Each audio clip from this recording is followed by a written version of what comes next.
Divine grace to the HG Acarya, Swami Prabhupada ki.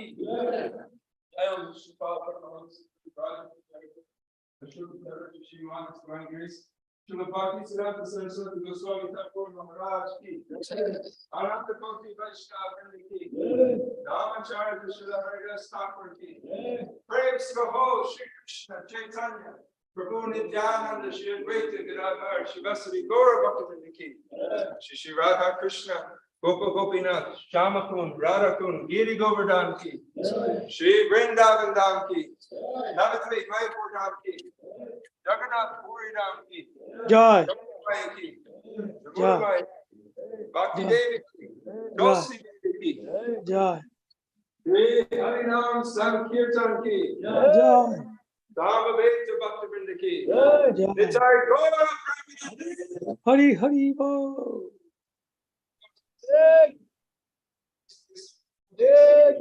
All glories to the Assembled Devotees. All glories, all glories, all glories to the Lord's feet of Shri Shri Guru and Shri Gauranga. Srila Prabhupada.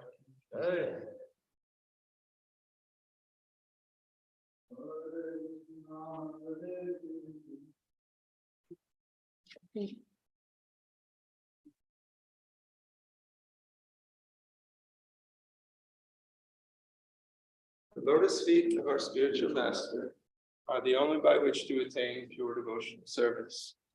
I bow down to his lotus feet, great awe and reverence.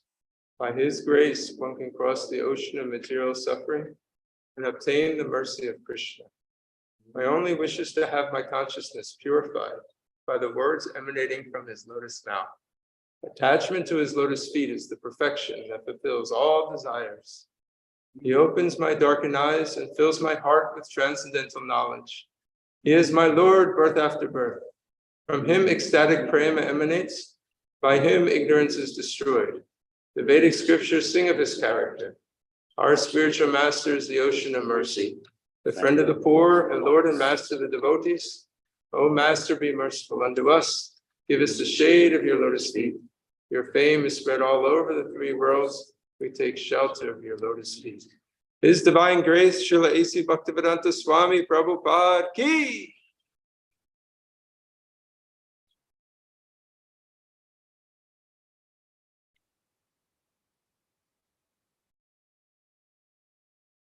I'm going to try also doing it through my computer to Zoom to see where if it breaks. Okay. But still we'll do that.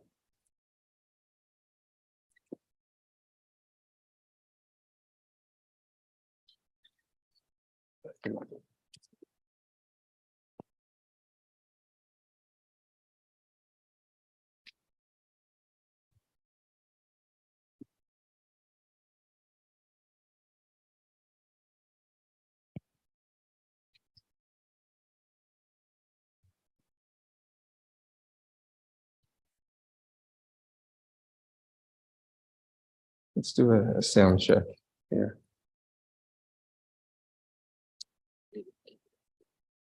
If you want to do a sound check, then now, like without connecting it.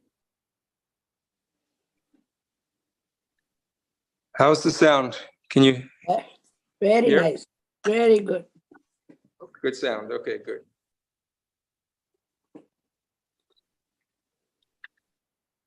Welcome to the online Zoom audience. We're here live at the temple. Today's class will be given by His Grace Acharya Prabhu.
Jaya Radha Madhava Kunja Bihari Madhava Kunja Bihari Jaya Radha Madhava Kunja Bihari Madhava Kunja Bihari Gopijana Vallabha Girivaradhari Jana Vallabha Girivaradhari Gopijana Vallabha Girivaradhari Janavallabha Girivaradhari Yashodanandana Braja Janarandana Nandana Braja Janarandana Yashodanandana Braja Janarandana Andana Braja Janaranjana Yamuna Tira Vanachari Tira Vanacha Yamuna Tira Vanachari Tira Vanachari Jaya Radha Madhava Kunja Bihari Madhava Kunja Bihari Jaya Radha Madhava Kunja Bihari Madhava Kunja Bihari Gopi Jana Vallabha Girivaradhari Jana Vallabha Girivaradhari Gopi Jana Vallabha Girivaradhari Vallabha Girivaradhari Yashodanandana Braja Janaranjana Nandana Braja Janaranjana Yashodanandana Braja Janaranjana Jana Braja Janaranjana Yamuna Tira Vanachari Tiravanacha Yamuna Tiravanachaри Tiravanachaри Jaya Radha Madhava Kunja Bihari Madhava Kunja Bihari Jaya Radha Madhava Kunja Bihari Madhava Kunja Bihari Jaya Radha Madhava Kunja Bihari Radha Madhava Kunja Bihari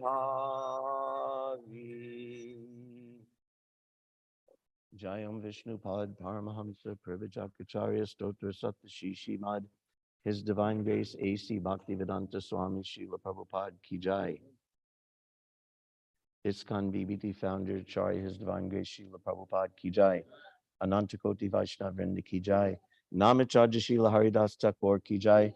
Prem Se Kaho Shri Krishna Chaitanya Prabhu Nityananda Shri Advaita Gadadhar Shri Vasadi Gaur Bhakta Vrinda Ki Jai. Shri Shri Radha Krishna Gopa Gopinath Shyama Kund Radha Kund Giri Govardhan Ki Jai. Vrindavan Dham Ki Jai. Mayapur Dham Ki Jai. Yamuna Mai Ki Jai. Ganga Mai Ki Jai. Bhakti Devi Ki Jai. Tulasi Maharani Ki Jai. Samaveda Bhakta Vrinda Ki Jai. All glories to the assembled devotees. All glories to the assembled devotees. All glories to the assembled devotees. All glories to Sri Guru and Sri Gauranga. Namo Om Krishna Padaya Krishna Prasthaya Bhutale Srimate Bhaktivedanta Swami Niti Namane. Namaste Saraswati Devi Gauravani Prachayane Nirvishesha Shanivadi Pastita Deshatayane.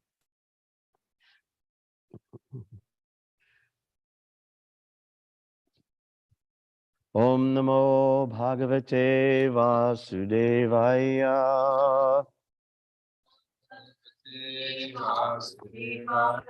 Om Namo Bhagavate Vasudevaya.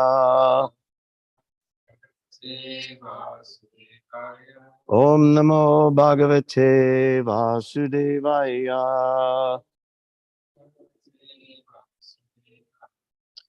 Reading from Srimad Bhagavatam, Canto 2, Chapter 1, The First Step in God Realization, Text 32.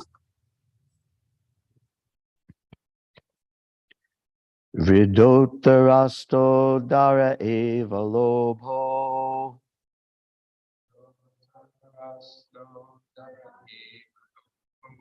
Dharmastano dharma patosya prishtam. Kastasya medram vishano chamitro. Kukshi samudra girayosti sangha.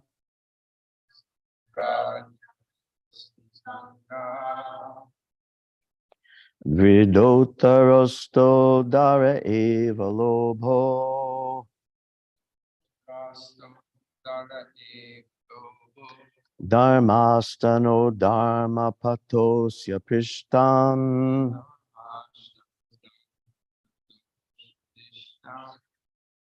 Kastasya medram vishano chamitro.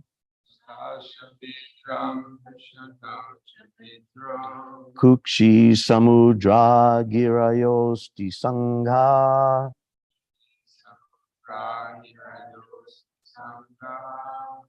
Everyone can chant. Dotarasto dara eva lobo. Tarasto dara eva lobho. Dharmastano dharma patosya pishtam.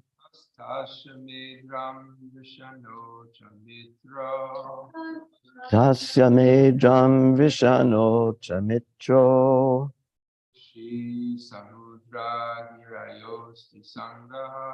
Kukshi samudra girayosti sangha.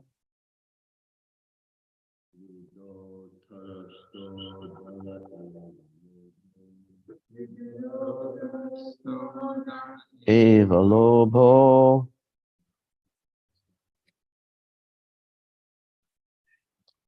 Dharmastano dharma patosya pishtam.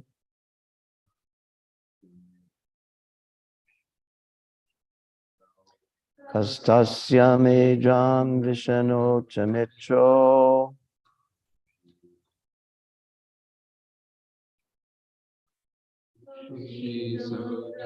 Girayosti sangha.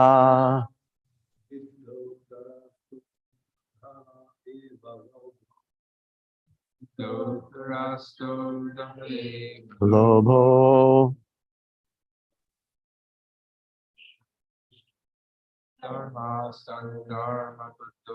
Tapishtam. Hastashamidram Vishano Chamitra Shri Samudra Nirayosti Sangha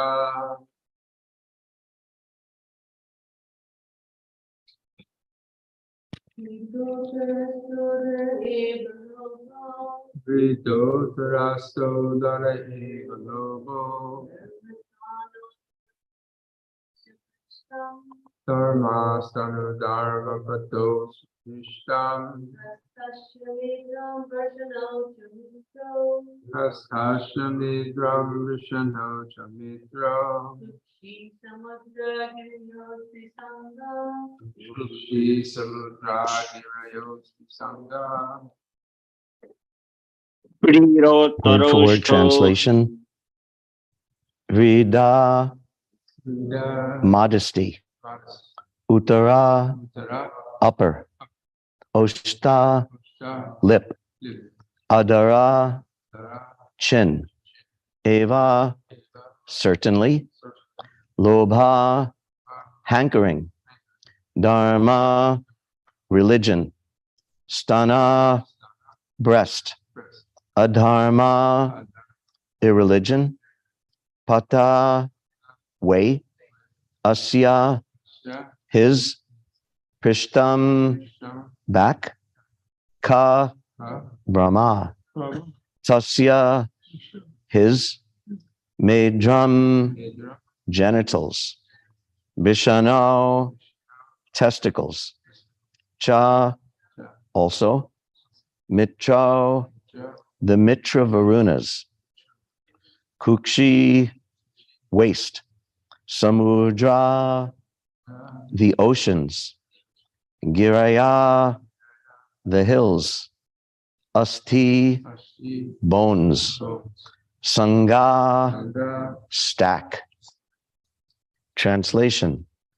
Modesty is the upper portion of his lips. Hankering is his chin. Religion is the breast of the Lord, and irreligion is his back. Brahmaji, who generates all living beings in the material world, is his genitals, and the Mitra Varunas are his two testicles. The ocean is his waist, and the hills and mountains are the stacks of his bones. Purport by His Divine Grace Srila Prabhupada.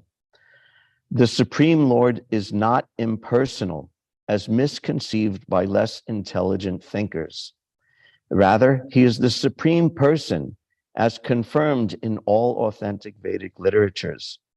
But his personality is different from what we can conceive.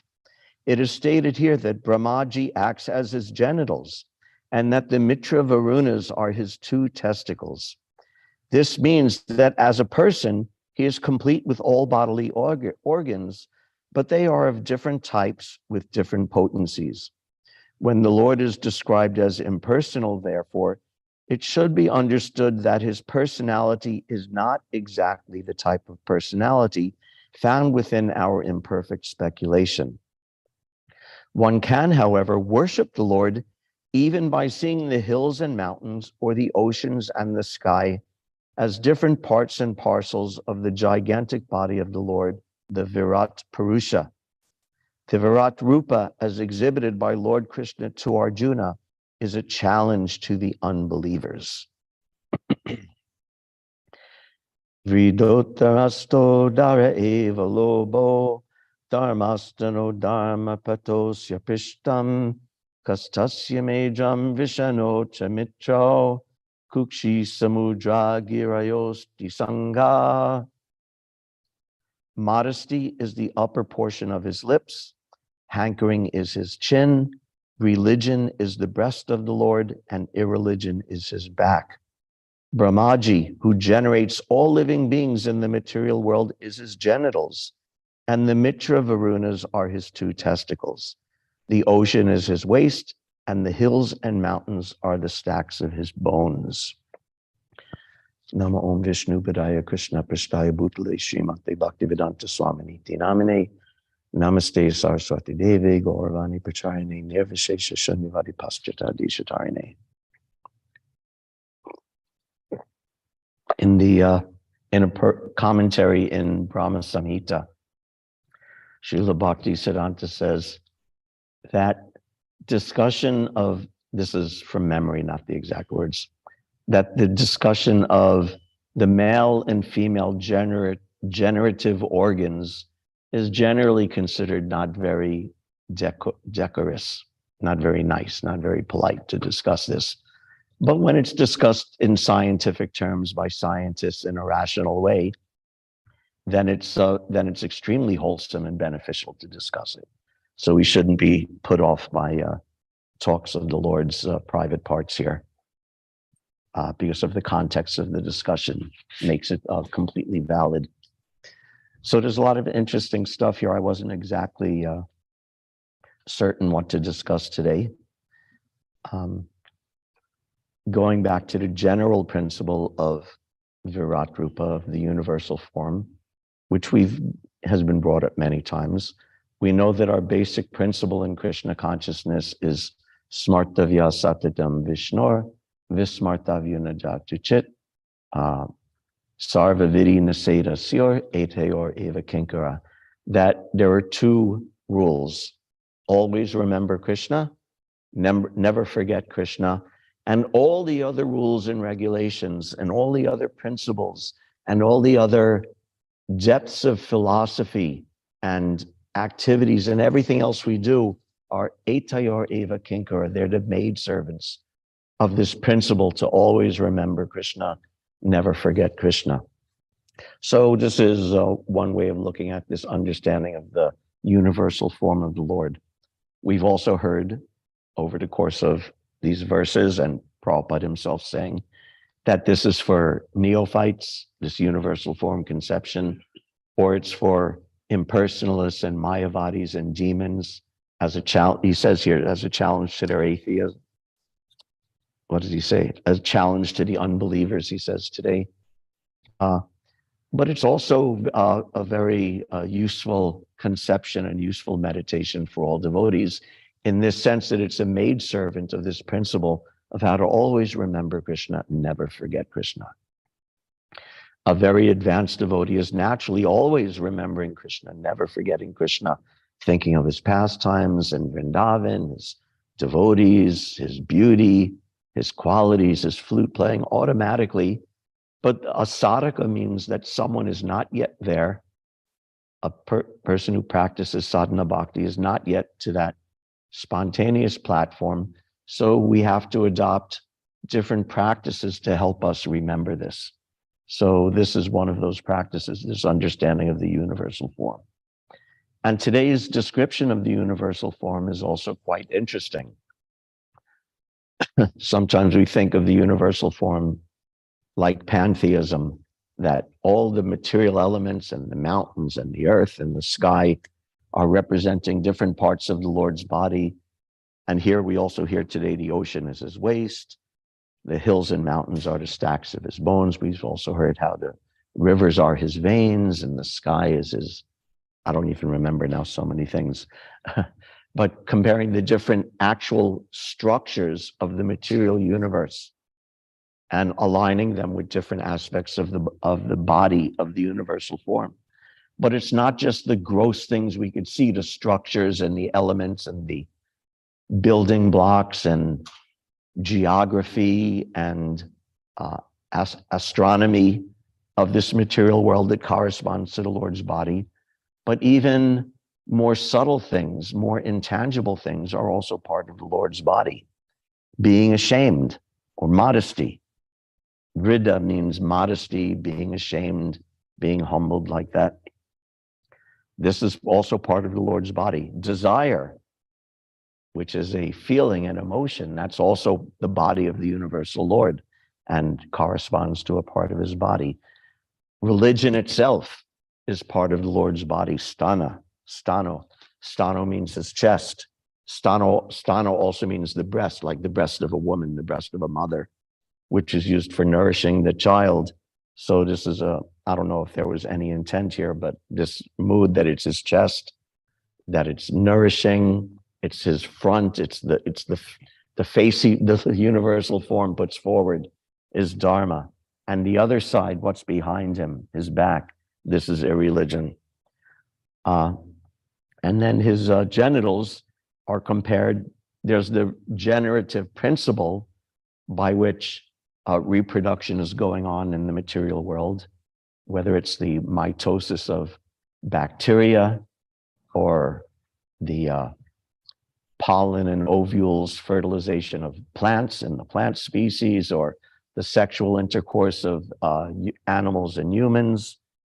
But all of this creation is going on by the energy of the Lord. And here also, another representation of his universal form is the Devatas, the demigods, that his genitals are Ka. Ka means Lord Brahma.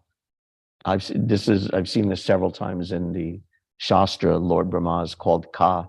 I have no idea what the meaning of that name is. I tried to look it up, but couldn't find anything. But Ka is a name referring to Lord Brahma, although I don't know what it means. And the testicles, which are part of the generative process, are the Mitra Varunas. Mitra is a demigod. Sometimes he's also associated with the anus and the evacuatory functions. Here he's associated along with Varuna as the testicles of the Lord.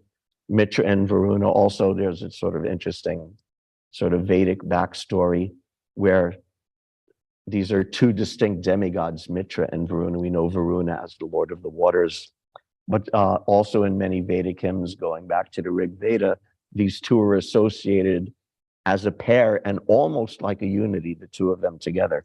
So we see that here, Mitra and Varuna are together, that they're a pair, literally a pair. So this is a very even more all-encompassing conception of the Virat Rupa, not just the elements, the earth, the air, and the fire, like the lights and all of these elements, but even the emotions and feelings and processes and modes of behavior and social structure, just like we also hear that in the Vedic social structure of Varnashram, that the Sudras are the feet, the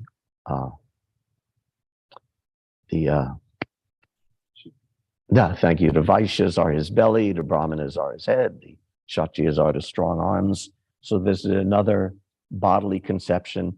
And all these different things are parts of the universal form of the Lord.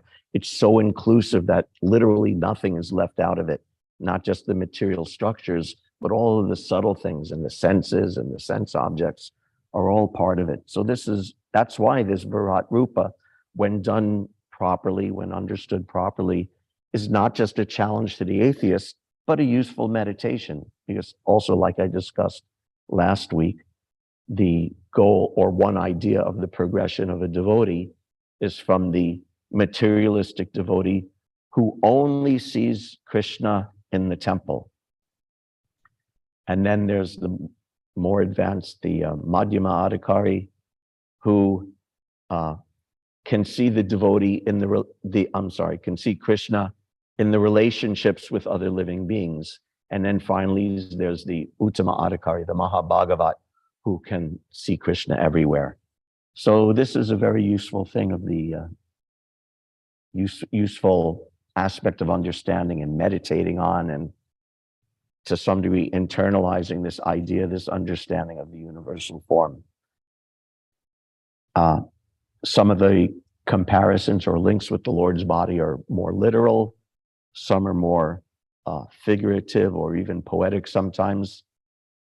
But all of them are pointing towards the supremacy of the Supreme Personality of Godhead, the omnipresence of the Supreme Lord, and the embodiment of everything as Krishna's energies. Or put another way, Krishna is the Ashraya. This is also something we discussed, I think, last week or a couple of weeks ago, about how Krishna is the Ashraya, how the whole Srimad Bhagavatam, all the 10 topics of the Bhagavatam are leading to the conception that Krishna is the Ashraya. Ashraya means shelter, the shelter of everything, the origin of everything. Janmadhyasya yataha. He's the origin and the maintenance and the destruction of everything. So this is the conception of the Virat Rupa, that literally includes everything we see and everything we can even conceive of can be understood within the body of the Lord. Prabhupada says in a purport in the 4th canto, everything is generated from Lord Vishnu. Everything is maintained by him, and everything is annihilated by his energy. Therefore, by their actions and reactions, the energies which come from him create the cosmic manifestations and also dissolve the whole creation. Thus, the Lord is the cause and also the effect. The effect we see is the interaction of his energy. And because the energy is generated from him, he is both cause and effect. Simultaneously, everything is different and the same. In this purport, Prabhupada was not speaking specifically about the universal form, the Virat Rupa, but it's very much applies and explains very well the concept of Virat Rupa. It's the material energy, but it's also Krishna's energy. And by Achinta Beta Beta Tattva, there's a difference and non-difference between Krishna and all of his expansions, all of his energies. Prabhupada would give the example often of the sun and the sunshine. When you wake up in the morning and you pull back the curtains and the sunlight pours in, you're letting the sun in. We say like that in ordinary talk, let the sun in. So the sun globe is not coming into your room, but you're letting the sun in because the sun's energy is there, and it's the sun. It's an aspect of the sun. So this simultaneously oneness and difference helps us understand the Virat Rupa. It helps us elevate the conception of the Virat Rupa above mere pantheism to actual devotional service by understanding the oneness and difference with the Supreme Personality of Godhead. Just like also in last week's verse, Shukadeva Goswami used the expression Bhagavan Darashraya, that the universal form is Bhagavan. He's the Supreme Personality of Godhead, and we meditate upon him as the Ashraya, the source of everything, even though in another sense, it's a representation within the material world. So let's look at a couple of the particulars of today's description. Modesty is the upper portion of his lips. Hankering is his chin. So just a detail of translation that Rida is modesty, it means shame or bashfulness, like that. Uttara Oshta means the upper lip. Adara just means lower. So it could mean like upper lip and lower lip. Prabhupada is saying here chin, but like this, right? The two, the upper lip and lower lip, is shame or modesty and religion. I'm sorry, and lobha and hankering. So hankering and shame, these are also a pair, just like Mitra Varuna are a pair. This is also a pair in dialogue with each other, in tension with each other, desire and shame. So I thought this was very nice also. And also this is the Lord's smile. This is the Lord's mouth, his smiling face. There's that verse, nice verse. This is from Bilva Mangal Thakur, that Madhuram Madhuram Vapur Asya Vibor, Madhuram Madhuram Vadanam Madhuram, Madhugandhi Mridu Smitame Tadaho, Madhuram Madhuram Madhuram Madhuram. This is a very nice verse, and the way it's constructed is very nice. Madhuram Madhuram Vapur Asya Vibor. Vapu, the Lord's body, is Madhuram Madhuram. Madhuram means sweet, like Madhu means honey. So Madhuram, the Lord's body, his form, Madhuram Madhuram, is sweet, 2 times sweet. Madhuram Madhuram Vadanam Madhuram. Vadanam, his face, is Madhuram Madhuram Madhuram. 3 times he's saying sweet. So we can understand, comparatively speaking, even sweeter than the Lord's, if you can conceive of gradations in something that's already absolutely unlimitedly full of sweetness. If you could imagine such a thing, his face is even more sweet. Madhu Gandhi Mridu Smitame Tadaho, and his smile, which is so soft and beautiful and fragrant like honey. Madhuram, Madhuram, Madhuram, Madhuram, 4 times Madhuram. So we can understand comparatively, Krishna's smile is the sweetest of all. So here we're seeing Krishna's smile in the universal form. It's not exactly the same, just like Arjuna saw the universal form. And he didn't appreciate it in exactly the same way as he appreciated his cousin, his good friend, his chariot driver, Krishna with 2 arms like that sitting next to him. He didn't appreciate it in exactly the same way, but he also understood that that's also Krishna. That's also a manifestation of Krishna. So here's Krishna's smiles, Krishna's mouth, representing these dualities of desire and shame. So this is interesting. I found that quite interesting. We have desires. Desire is a principle in this world, and we're all overcome by desires. And one of the things that helps rein in the execution of those illicit desires is shame. Oh, if I do this, people will see, they won't like, or it won't be good, or society will disapprove, or the society of devotees will disapprove if I do this bad thing. So shame is like that. It's a good thing in the sense that it helps rein in our bad behavior.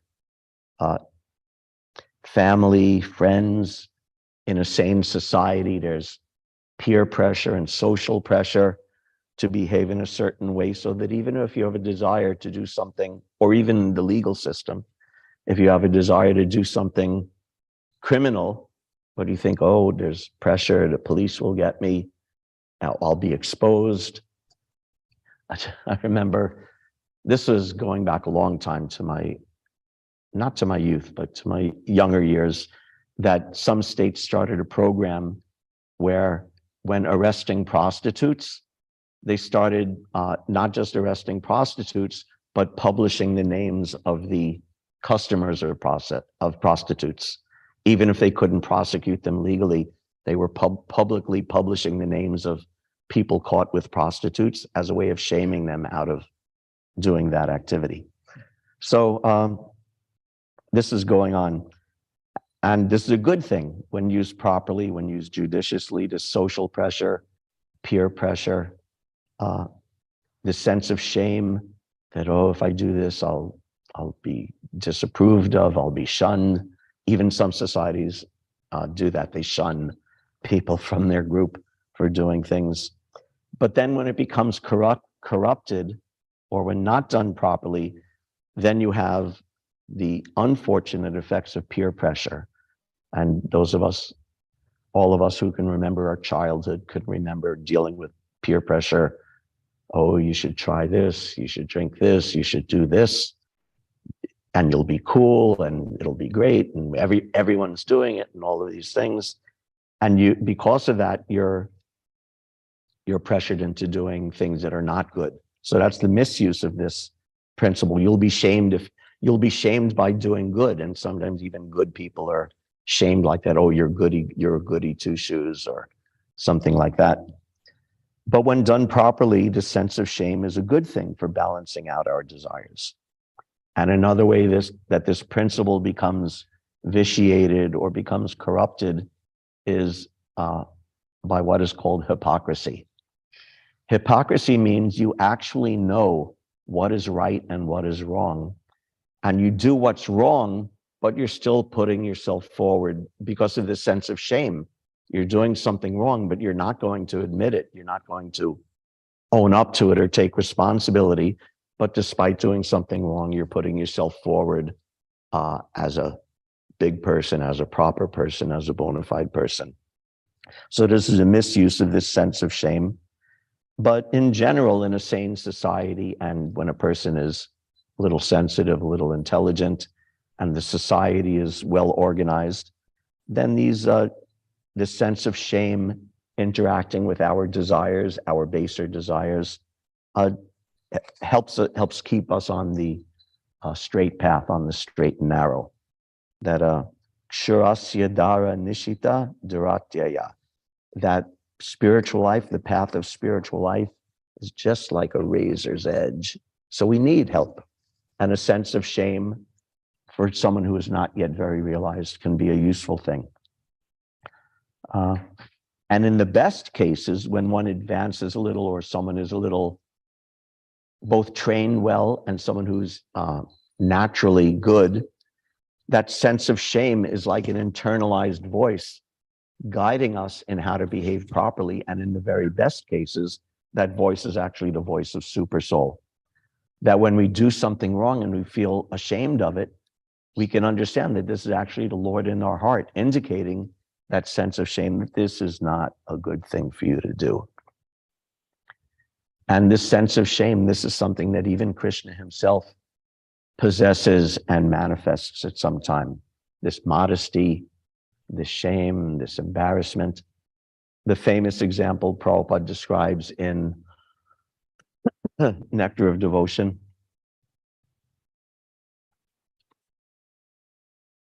taken from Srila Rupa Goswami's Bhakti Rasamrita Sindhu. The incident is told how we know Krishna lifted Govardhan Hill and he's holding the hill up for 7 days. And all of such a nice feature of Govardhan Leela is that all the devotees and all the different rasas, all the different relationships, the parents, the friends, the servants, the gopis, the gopas, the cows, the animals, everyone is there. All the rasas and all the relationships simultaneously and communally focusing on Krishna. So it's a very beautiful scene, a very wonderful pastime and a wonderful scene. And Krishna's holding the hill up and he's looking out all over all the devotees, the animals, the people there all around him. And he happens to glance upon the beautiful bodies of the gopis. And he's looking at their beautiful forms and he starts feeling some desire. The word in today's verse is lobo. Boba means desire or greed. He starts desiring and I won't say lusting over, that's actually improper way of saying it, but he's contemplating and looking at the beautiful bodies of the gopis. And out of his desire, he actually shakes a little bit. He shivers a little bit. And because of that, the hill moved a little bit. And everyone became scared. Oh, the hill's moving. But Balaram was looking on, and Balaram understood that, oh, Krishna is the Supreme Personality of Godhead. There's no chance that he could possibly drop the hill. So because of that, Lord Balaram smiled. But when Krishna saw Lord Balaram smiling, he immediately felt shame. He immediately felt embarrassed. Oh, does Balaram know that I was looking at the gopis? Because that, men do that. They look at women, secretly, covertly, and if they're found out, it's embarrassing. Actually, there's a little side tidbit. When I was in college, I had not a girlfriend, a friend who was a woman, and she told me men think that women don't know when they're looking at them, but she told me women always know when the men are looking at them. Side thing, but anyway, and Krishna felt this shame, this embarrassment, and no one else knew. Even Balaram didn't know what was going on, but internally, Krishna was feeling like this. Oh, he's seeing, I'm doing this thing which is not very proper to do in a crowd and a big group of people. So he felt shame, he felt embarrassment. Another instance is later on in Krishna's pastimes when he left Vrindavan and went to Mathura, and he killed Kamsa. We know the whole thing, the wrestling match, and Kuvalaya Pida, and so many wonderful things going on. Finally, he kills Kamsa in the arena. And when that happens, his parents, his birth parents, Vasudeva and Devaki, are able to be freed from prison. And they come before Krishna. And when they come before Krishna, first of all, they actually understand, oh, he's done these amazing, powerful things. This is the Supreme Personality of Godhead. So first thing Krishna did was he expanded his Yoga Maya so that they would forget that he's the Supreme Personality of Godhead. And then they came before Krishna just like loving mother and father. And Krishna expressed to them such shame and such embarrassment. Oh, I'm so sorry. It's my fault. You're my parents. I was supposed to be there for you, serving with you and having a loving relationship with you. And due to circumstances, it wasn't allowed to happen. And he was expressing such sorrow and regret. He said many things, like a child that doesn't serve his parents in the next life, Yamaraj forces him to eat the flesh of his own body. Such a person. So he was ashamed. He was condemning himself like that. Oh, I couldn't serve you nicely. This is from the 10th canto. Dear Father, because of us, your two sons, you and Mother Devaki, always remained in anxiety and could never enjoy our childhood, boyhood, or youth. We have wasted all these days, unable as we were to properly honor you, because our minds were always disturbed by fear of Kamsa. Dear Father and Mother, please forgive us for not serving you. We are not independent, have been greatly frustrated by cruel Kamsa. Now, of course, Krishna is independent. Again, going back to the first verse of Bhagavatam, Swarat. Krishna is Swarat. That means he's completely independent. But he's saying in his ecstasy, in his sense of shame and embarrassment, that, oh, I couldn't take care of my parents nicely. He's saying like that, please forgive us. So even Krishna is experiencing this. This is called Riman, or this humility, this shame, this sense of embarrassment. Then there's another aspect of this shame and desire, is when shame prevents you from doing something good. I think it's less of an issue now than it was 30, 40, 50 years ago. But I remember, like, when I first became a devotee, like going out in public in a dhoti was, whoa, that was like a big deal. I think the world's maybe a little more cosmopolitan now. But at that time, it felt difficult. And actually in the 60s, when Prabhupada came, even more difficult at that time. So that sense of shame, are you willing to go out just as a devotee, to preach as a devotee, to admit to being a devotee? That takes overcoming this sense of shame to do what's right. So just like a nice story also, very early in the movement, Prabhupada was talking to the devotees and he said, and yes, you could go, I think after the initiation, and he told the devotees to make bead bags and to use bead bags. And Prabhupada said, and you could take the bead bag with you in public and wear it and chant all the time. He said, if you are not ascend. And one devotee, Prabhupada would sometimes make acronyms, just like he would sometimes call people who were rascals, he would call that person an SR man. SR stands for simply rascal. So this person heard Prabhupada and said, Prabhupada said, if you are not ascend. And the person thought, SM'd? What's that? What is that? Does that stand for something? And Prabhupada said, no, ascend, ashamed. He was saying ashamed. If you are not ashamed, you could go out and wear your bead bag in public. Or another time, this is also relatively early in the movement, Srila Prabhupada was giving a class, and he started telling a story about Sarvabhauma Bhattacharya, a large crowd of devotees. And he said, who knows who is Sarvabhauma Bhattacharya? There's complete silence. No one said anything, no one knew anything or spoke up who Sarvabhauma Bhattacharya was. And Prabhupada said, no one knows who Sarvabhauma Bhattacharya is? Are you not ashamed? So, we have certain things we should know as a devotee, certain things we should do as a devotee, certain modes of behavior and certain duties and certain things we do as a devotee. And if we're not doing those, then yeah, we should be ashamed. And we shouldn't be ashamed to do them. That, it's such an easy one being vegetarian. Again, nowadays, easier than it was 50 years ago. But,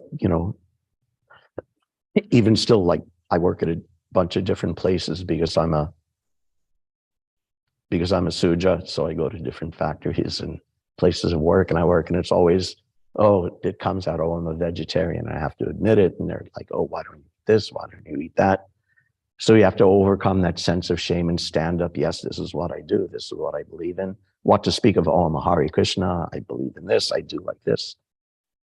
So not being ashamed. Or I remember another instance in my life when I first decided to, quote unquote, surrender to Krishna and move into the temple. And I had to tell my parents, and oh my God, that was so hard. My parents, in one sense, they were very, very narrow-minded, which made it difficult.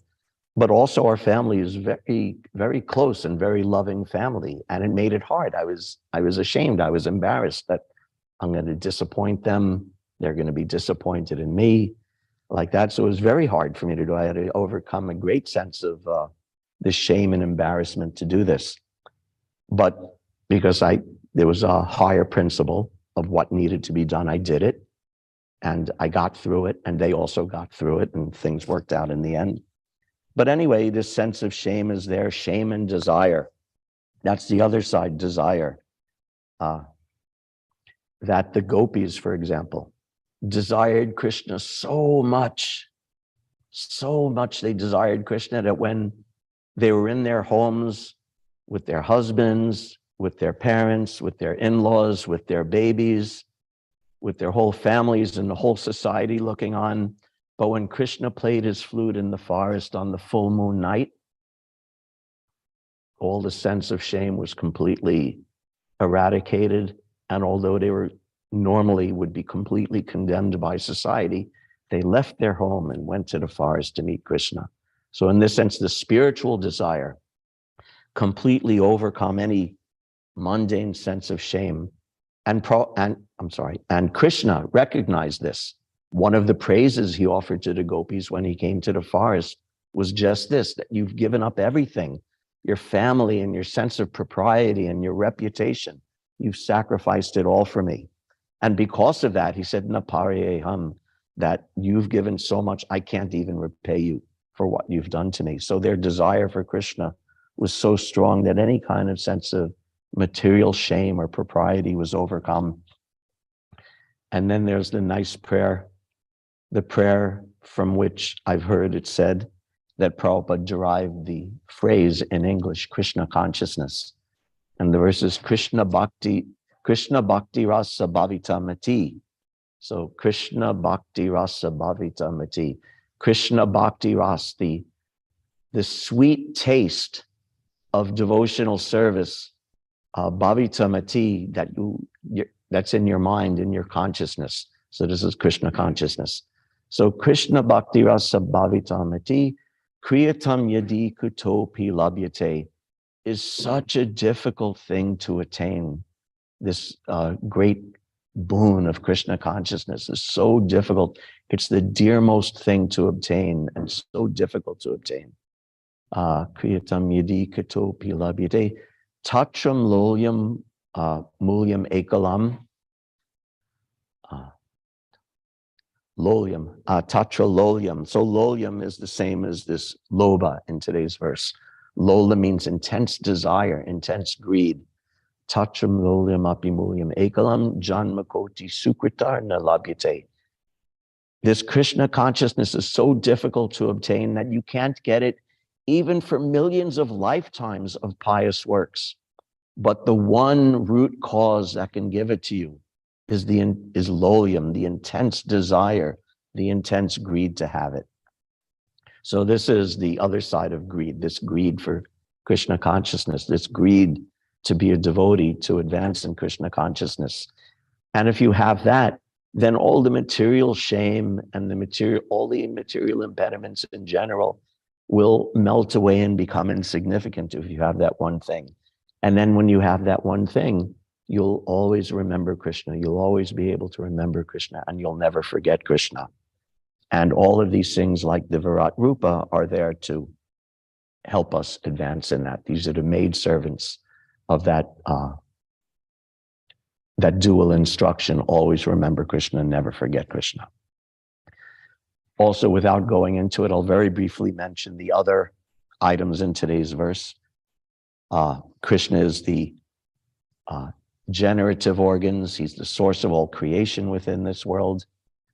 He's the source of all fecundity and ripeness and ripening and growth and reproduction. And what's the, even in Bhagavad Gita, the Dharma Virudo Bhuteshu Kamosmi Bharatarshavad, even the performance of sex life, which is often, occasionally condemned in the Vedas and in religious practices in general. Sex is sometimes condemned, but Krishna says, Dharma Virude Bhuteshu Kamosmi. He says, but that sex life which is in line with religious principles, that is me. So when he's saying that is me, that's another expression in line with the universal form, where Krishna is present as something within this world. So that even that lust, that desire for sex life, when it's utilized properly in Krishna consciousness, is also a glorious thing. Prabhupada said that Srila Bhakti Siddhanta Saraswati said that if I could have a Krishna conscious child, I would have sex many times. So that's also not so easy to guarantee a Krishna conscious child. But when the sex life is done properly with samskara and with Krishna consciousness and with intent in a loving, established family relationship, and the child comes and the child is trained in all ways, education and Krishna consciousness and good health and good mental health, and all of this is brought together for the benefit of the child. That sex life is Krishna himself. This is an aspect of Krishna.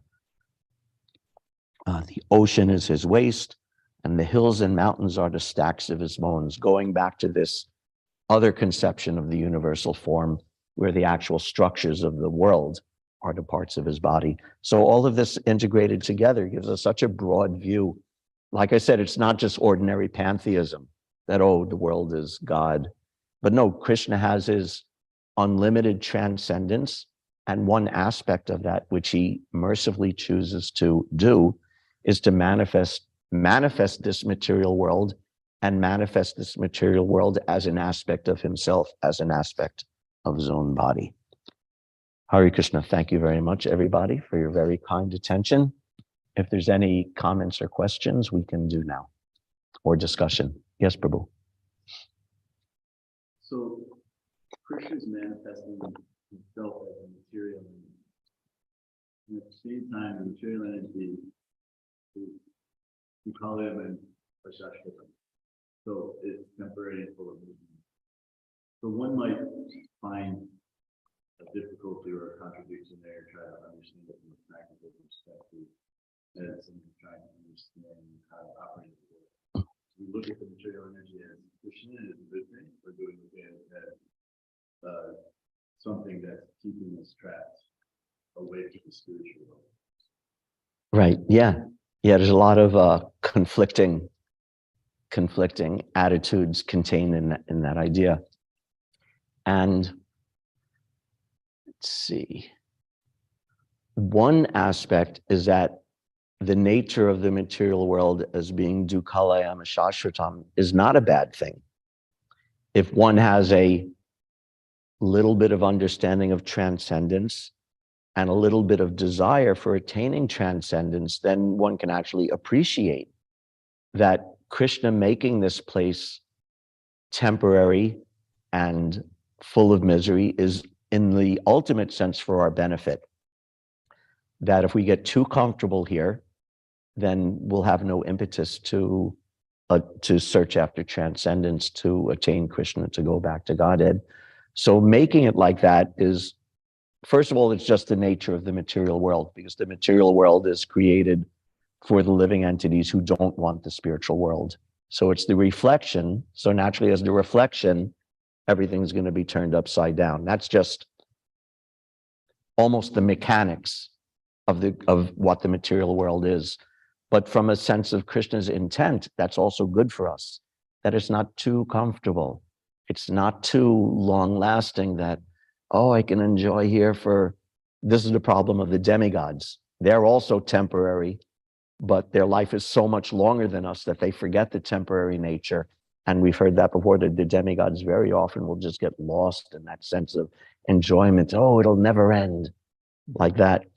And because of that, sometimes the demigods are even praying to take birth on the earth planet for just that reason, because there's it's an environment that, if we're a little sensitive, will push us towards Krishna consciousness. So that's not, I've also heard this about the demigods, that the demigods, they have these beautiful lotus flower garlands, and these garlands never fade and never wilt. They're eternally fresh until after, you know, however many gazillion years or hundreds of thousands of years the demigods live. Just when their life is about to end, then those beautiful eternal garlands, then they fade. And then the life of the demigod is over. So just imagine that you're a demigod and you're enjoying, and your body and your beauty and your senses are all a million times more potent and enjoyable and fresh and beautiful and everything than we experience on this planet. It's going on for so long, hundreds, thousands, millions of years. And then one day you look down and see, you look down at your garland and it's starting to wilt. And then, oh, it's finished. So it's actually merciful that this material, this plane where we are now, we're reminded every day that it's temporary, that the pleasures will not last, or that the pleasures will turn out not to be quite so pleasurable.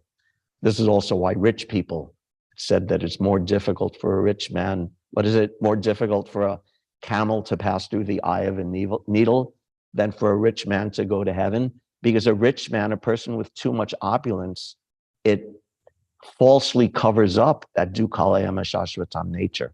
So it's actually a blessing that Krishna made the world like this. And one who's a little sensitive or a little interested in spiritual life can understand that. That's some of it. There's a lot that can be said on that. Is that all right? Hare Krishna. Anything else? Anything from the, let's see if I could, Last week we lost. oops. Anything from the online community? I don't see any hands up. If anybody wants to ask, go ahead, Mother Vindhyavali. Thank you very much, Prabhu, for a nice class. And I like of all that end of the thing, the Virat Rupa is exhibited by Lord Krishna to Arjuna, is a challenge to the unbelievers. So that word is very good from Prabhupada and purport. And I like your all the explanations. Very good, Prabhu. Thank you very much. Lot to know in the nature and everywhere about Krishna. And yeah, thank you very much, Prabhu.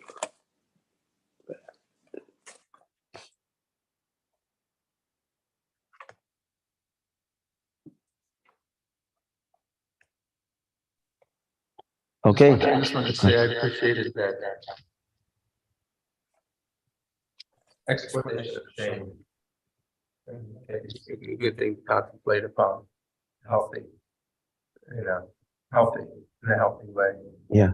When I read the verse, like I said, I had difficulty deciding what to focus on. Eventually I decided that shame and desire made an interesting jumping off point.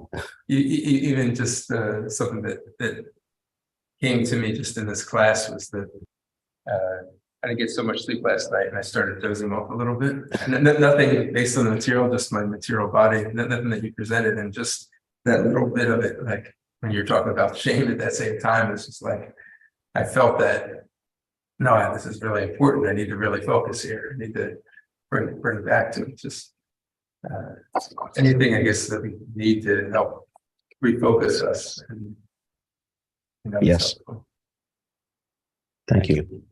Yes, Prabhu. Yeah, I have like the visual, like Krishna, being distracted and how, shaping like our devotional service and become distracted when we're, or like when it becomes we're distracted by the material and this focus, it's refinement and samadhi. Yeah. But when we're distracted, then everything starts shaking. Yeah. Just well, meditate on all Jai. Hare Krishna. Thank you. Okay. Yes. I'm never afraid to ask a question or to say something during thought and class, and like David would say, it's because I'm too attached to it, about and stuff. And wondering what people think if I ask that question. And then my spiritual master has also said that for when all his years. He said that before in classes that he's given. Yes. Hare Krishna. Thank you. Prabhupada always encouraged question asking. So we should never be ashamed to ask. Even one time, can't remember who it was now, early in the movement also asked Prabhupada a question. She said, this may be a stupid question. And Prabhupada said, we are all stupid. Just like matter of fact, we're all stupid. Just ask a question. So it's nothing to, being stupid is nothing to be ashamed of. What's the Guru Mora Murka Deki Karila Shashan? Lord Chaitanya Mahaprabhu said, I'm always stupid before my spiritual master. And when you're stupid, that's a blessing because that means you can ask questions. If you know everything, you don't have to ask any questions, right? Jai. Okay, Hare Krishna, thank you very much, everybody, for your kind attention. All glories to Srila Prabhupada. Jai. Thank you, Jai. Hare Krishna to the online crowd. Have a good day.